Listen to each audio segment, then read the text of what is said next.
नमस्कार विद्यार्थी मित्रांनो, आज आपण बायोलॉजीचा reproduction in lower and higher plants हा चॅप्टर सुरू करणार आहोत. आता री म्हणजे काय की पुन्हा, प्रोडक्शन म्हणजे काय म्हणजे तयार होणे किंवा तयार करणे. रिप्रोडक्शन पुन्हा तयार होतात. काय बनायचे आपल्याला की lower and higher plants. Lower आणि हायर प्लांट्स मध्ये रिप्रोडक्शन हे कशा पद्धतीने होतं हे आपल्याला काहीतरी आज स्टडी करायचं आहे. मग आता आपण एक साधं ऑब्झर्व केलेलं आहे की आपल्याला माहित आहे की जे मँगो प्लांट आहे तर त्या मँगो प्लांटला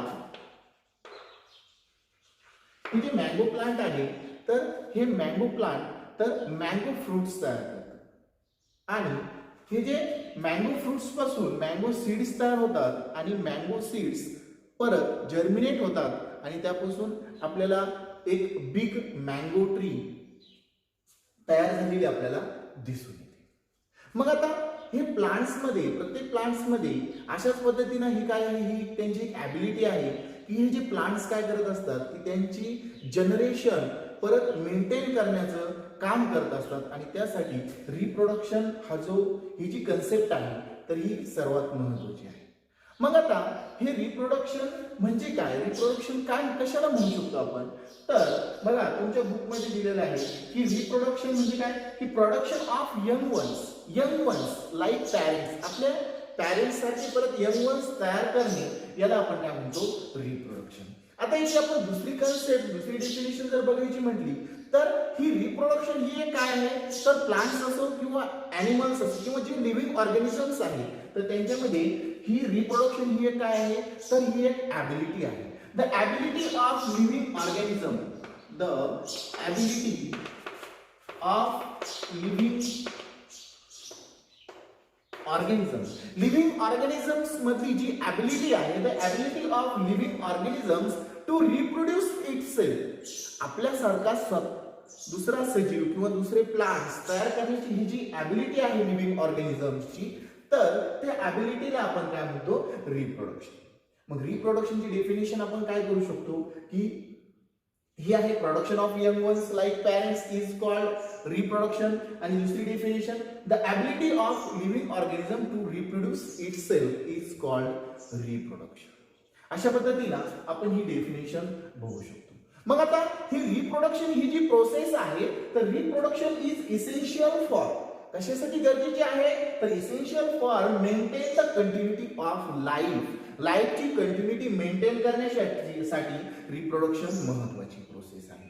त्यानंतर as well as continuation of स्पेसिसचं जे कंटिन्युएशन आहे ते होण्यासाठी रिप्रोडक्शन ही प्रोसेस काय आहे महत्वाची आहे.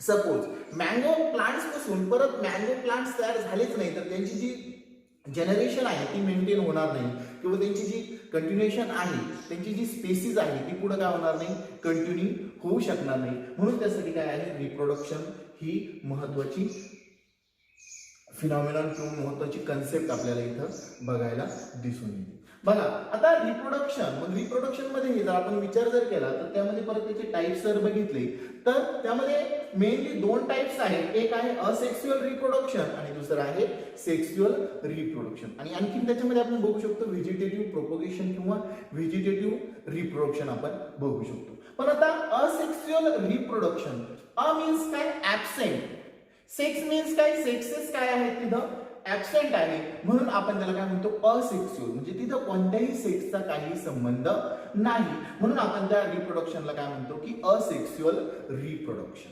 मग आता असेक्सुअल रिप्रोडक्शनला आपण अपोमिक्सिस सुद्धा म्हणतो. Apomixis, apo means without, mixis means mixing, म्हणजे तिथे गॅमेटचं मिक्सिंग होत नाही म्हणून आपण त्याला काय म्हणतो असेक्सुअल रिप्रोडक्शन. अच्छा, याच्या विरुद्ध जर आपण गेलो तर याच्या दुसरी बाजू जर बघितली तर दुसरा टाइप आहे तर तो म्हणजे सेक्सुअल रिप्रोडक्शन. आता सेक्सुअल रिप्रोडक्शनला आपण काय म्हणतो ॲम्फिमिक्सिस. जसं आपण असेक्सुअल रिप्रोडक्शनला म्हणतो अपोमिक्सिस तसंच आपण सेक्सुअल रिप्रोडक्शनला म्हणतो ॲम्फिमिक्सिस. आता ॲम्फी मीन्स काय बोथ, इथे बोथ मिक्सिंग मिक्सिस मीन्स काय, मिक्सिंग म्हणजे दोन्ही सेक्सेस मेल आणि फिमेल गॅमेट्स इथे काय होतात, मिक्स होतात आणि मग त्या प्रोसेसला आपण काय म्हणतो, सेक्शुअल रिप्रोडक्शन. असेक्शुअल रिप्रोडक्शन मध्ये काय आहे की इथे कोणत्याही सेक्सेसचा संबंध नाही, हे युनिपॅरेंटल आहे. एकाच पॅरेंट मध्ये आपल्याला ते एक पॅरेंट सुद्धा हे प्रोडक्शन करू शकतो. पण सेक्शुअल रिप्रोडक्शन जर असेल तर तिथं गरजेचं आहे, तर ते म्हणजे मेन म्हणजे काय आहे की दोन सेक्सेस तिथं गरजेचे आहे. मग आपल्याला त्याच प्रोसेस पुढे काय करायचं आहे, बघायचं आहे. तर बघा की असेक्शुअल रिप्रोडक्शन आणि सेक्शुअल रिप्रोडक्शन यांच्यामध्ये आपण थोडासा विचार जर केला तर जे असेक्शुअल रिप्रोडक्शन जे आहे आपल्याला, तर ते asexual reproduction involve only one parent. एकच पॅरेंट तिथं ते काय करतं, इन्व्हॉल्व करत असतं आणि एका पॅरेंट मध्ये सुद्धा ते असेक्शुअल रिप्रोडक्शन घडून येतं. म्हणून आपण त्याला काय म्हणतो, असेक्शुअल रिप्रोडक्शन इज युनिपॅरेंट. युनिपॅरेंटल म्हणजे सिंगल पॅरेंट इथं काय होतो, ह्या रिप्रोडक्शन मध्ये काय होतो, इन्व्हॉल्व होतो. तसंच जे सेक्शुअल रिप्रोडक्शन आहे, तर सेक्शुअल रिप्रोडक्शनला आपण काय म्हणू शकतो की हे काय आहे, बाय पॅरेंटल आहे.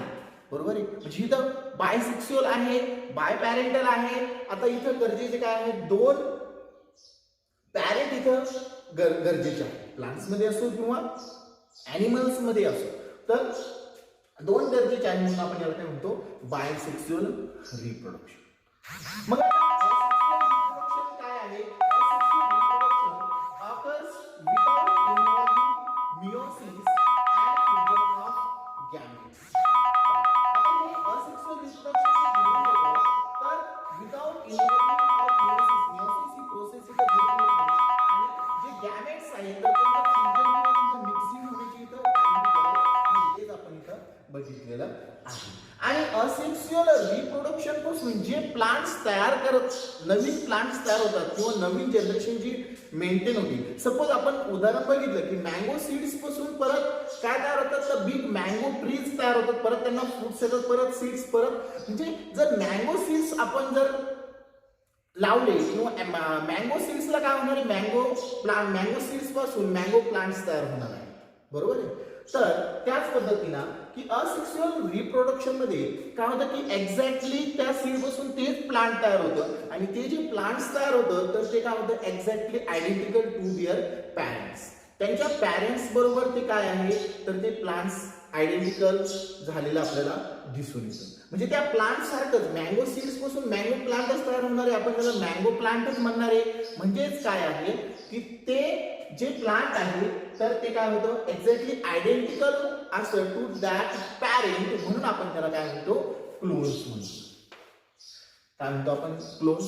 क्लोन्स म्हणजे काय की जे प्लांट्स तयार होतात की ते exactly identical to their parents, म्हणून आपण त्यांना काय म्हणतो, क्लोन्स म्हणतो. आणि क्लोन्स म्हणजे काय की ते काय आहे, आयडेंटिकल आहे, त्या पॅरेंट्स सारखेच आहे.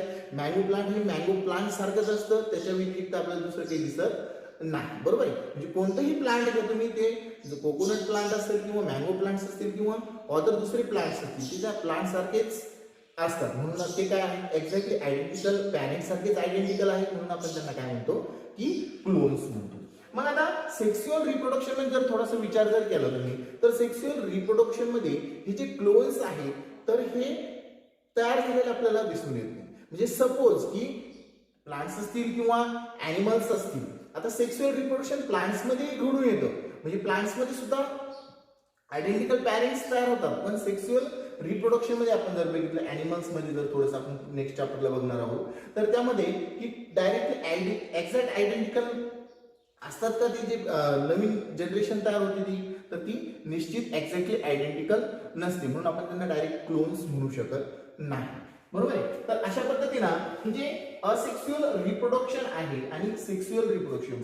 फर्स्ट आपण बघतोय की reproduction in lower and higher plants. Higher आणि लोअर प्लांट्स मध्ये रिप्रोडक्शन कशा पद्धतीने होतं, तर जनरल इन्फॉर्मेशन सर्वात महत्त्वाची डेफिनेशन आहे. डेफिनेशन काय आहे की जी production of young ones like parents सारखेच यंग वन्स तयार होणं, याला आपण काय म्हणतो, रिप्रोडक्शन म्हणतो. किंवा दुसरी डेफिनेशन आपण घेऊ शकतो की the ability of living organism to reproduce itself is called as reproduction. आणि reproduction is essential process for maintain the continuity of life as well as continuation of species.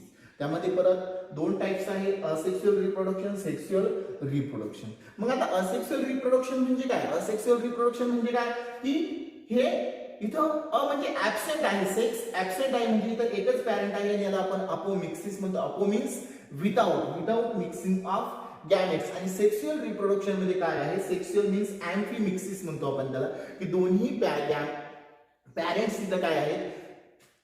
Involve आहे आणि दोन्ही गॅमेट्स इथं काय आहेत? इन्व्हॉल्व आहे, म्हणून आपण त्याला काय म्हणतो? सेक्सुअल रिप्रोडक्शन म्हणतो. म्हणजे तर हा पॉइंट सर्वात महत्वाचा आहे आणि ही याची काय आहे? जनरल इन्फॉर्मेशन आहे. आता नेक्स्ट लेक्चर आपण ज्यावेळेस बघणार आहोत तर त्यामध्ये आपल्याला सेक्सुअल रिप्रोडक्शन, सेक्सुअल रिप्रोडक्शन हे सर्व डिटेल स्टडी करायचं आहे. किंवा नंतर त्यामध्ये जे व्हेजिटेटिव्ह प्रोपगेशन आहे, व्हेजिटेटिव्ह रिप्रोडक्शन काय आहे, तर हा पार्ट्स आपल्याला बघायचा आहे. आता व्हेजिटेटिव्ह रिप्रोडक्शन म्हणजे काय की व्हेजिटेटिव्ह पार्ट्स म्हणजे जे प्लांट्स आहेत त्यांच्या व्हेजिटेटिव्ह पार्ट्स पासून काय होतात की नवीन प्लांट्स तयार होतात. सपोज पोटॅटो आहे, तर पोटॅटो तुम्ही कट केले, त्याचे पीस केले आणि परत ते जर लावले तुम्ही तर त्यापासून काय होतात? नवीन पोटॅटो प्लांट तयार होतो. म्हणजे व्हेजिटेटिव्ह पार्ट्स पासून आपल्याला काय होतं? रोज प्लांट आहे तर त्याची सुद्धा आपण काय करू शकतो? त्याची आय वगैरे काढून पुढं ग्राफ्टिंग वगैरे ह्या टेक्निक्स आपल्याला बघायच्या आहेत. तर यामध्ये व्हेजिटेटिव्ह प्रोपगेशन म्हणजे काय की प्लांट्स कशापासून तयार होतात? तर व्हेजिटेटिव्ह पार्ट पासून, जो प्लांटचा पार्ट आहे मग त्याचं ते स्टेम असेल, रूट असेल किंवा सीड्स असतील किंवा कोणताही जो प्लांटचा पार्ट आहे त्यापासून काय होतात? नवीन प्लांट्स तयार होतात. तर त्याला आपण काय म्हणतो? व्हेजिटेटिव्ह रिप्रोडक्शन म्हणतो. तर ह्या तीन कन्सेप्ट सर्वात महत्त्वाची डेफिनेशन आहे. रिप्रोडक्शन काय आहे, त्यानंतर रिप्रोडक्शनचे टाइप्स आहेत, दोन टाइप्स, त्यानंतर व्हेजिटेटिव्ह प्रोपगेशन, व्हेजिटेटिव्ह रिप्रोडक्शन हे पण आपण नंतर नेक्स्ट लेक्चरला बघणारच आहोत. थँक्यू.